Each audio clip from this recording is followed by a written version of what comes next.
Alright, so mga idol, convert po tayo ngayon. Ito, motor ni boss. You know, shoutout kay boss. Ginabi po tayo ngayon at ko-convert po natin. Itong motor niya na is 125 mga idol. So ko-convert po natin, no? I-disc brake po natin yung harap. Ito pang XRM. Ito okay na to. Yan, no? So kung sino magpa-convert dito mga idol, sino magpapagawa, by visit lang po dito sa shop mga idol, ha. So ito naman yung panglikod, XRM din po to mga idol.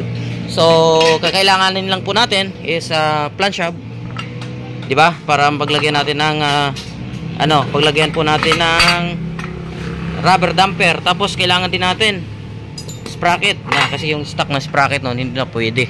So kailangan natin ng stock na sprocket. Tapos siyempre buong caliper, isang set na rin, no. Ito.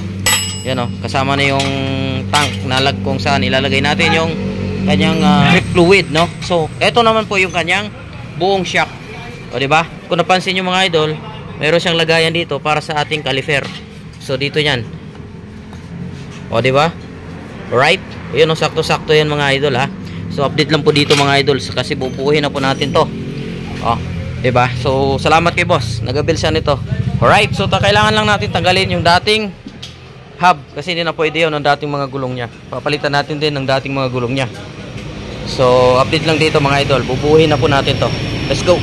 Alright, so wakas mga idol, natapos na rin po itong conversion na TMX Alpha 125 mga idol. Convert po natin yung kanyang mga hub, ang kanyang rim ng XRM mga idol. So dito sa harap mga idol, makita nyo naka disc brake na po yan. Ito yung kanyang caliper. Syempre napakalakas ng preno mga idol.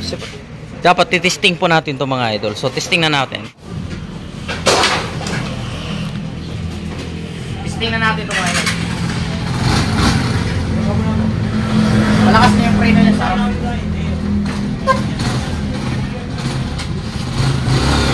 Oh.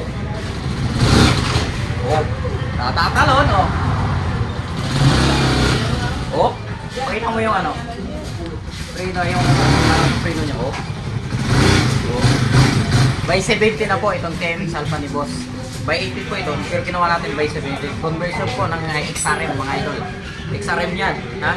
Yung hub, disc brake na rin po to mga idol. So, ito to. Right, so hanggang dito na muna. Maabot po tayo ng 12 ng gabi mga idol. Hanggang dito na muna. Maraming salamat kayo. Natin to.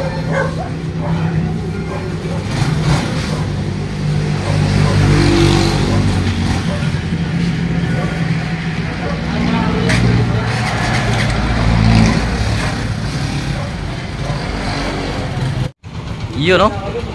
Okay. Oh.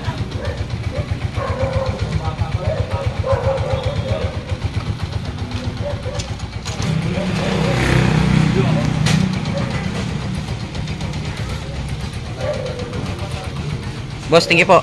Sige. Yan.